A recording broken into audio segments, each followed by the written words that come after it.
มมาดอกมาดังเข้านี่มาทำต่างมาดูเลยฮักเนี่ยโอ้ขายวิทย์อันนี้ก็กินมันหวานแค่พักสิ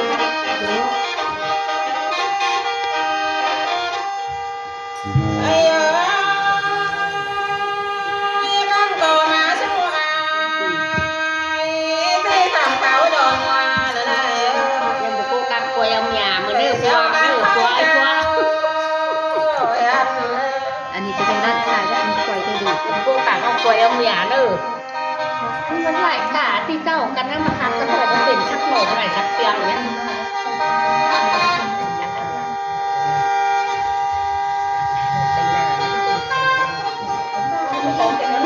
ขาเป้าเสียบซอยทองนะครับบุญหนึ่งมันหลังเวลาจะลอยครับด้วยหน้าคุ้มเฮงมากก็เป็นคุ้มเฮงมากคือฮักกระโจกับต่อเอาช่วยนี่ตามดงพระนางที่พังมาสู่เลยเจ้ากันให้เชียงกันมาหน่อยไอ้แต่ย้อนตีความดีเลยฟังไอ้หูเสียงสวนเราเนี่ยหูมึงก็เจ้าฟังใส่กูไอ้หูมึงแน่มาให้กาคนนั่งแง่ได้ไหม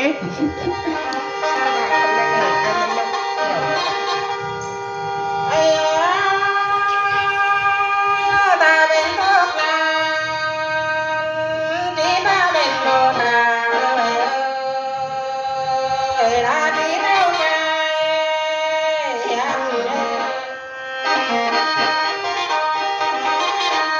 ตาอยู่ใต้เจ้าเหียนซอยถกอาบุคับโตมาหนึ่งแล้วก็ต่อหนาวแล้ว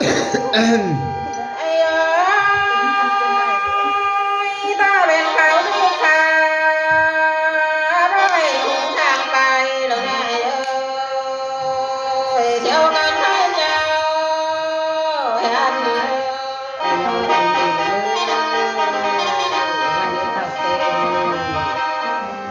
จะนอนตอนเส้นงานไม่จำแม่เจ้าเรือนจะมาทุกวันเลยรู้ว่า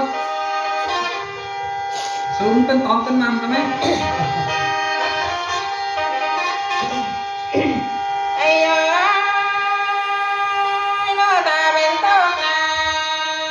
นถ้าเป็นเขางามมนเดินเลยราที่เราถึงไปงานขับป้าเขาเหมือนพวกหมาน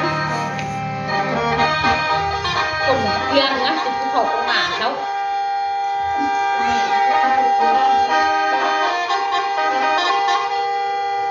ไอ้ยาโน่ตาเป็นห้องงานตาเป็นชนงานอะไรเด้อราบุญาที่เข้าไป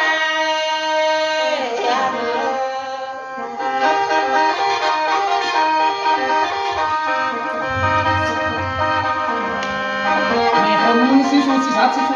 รียกมึงรอบไหนนะ คือหักมิจิโร่ มึงลงมาเลย คือหักที่สุดชัดๆนี่ดูไม่มิจิโร่ออกแล้วนี่คือสักทีแล้วมันเสียสว่างไอ้โน่มาเลยข้างใครโน่ที่เต้าไปยันเดินไหนเจ้ากันให้เจ้ายันสูงดีแล้วไปนี่ทำ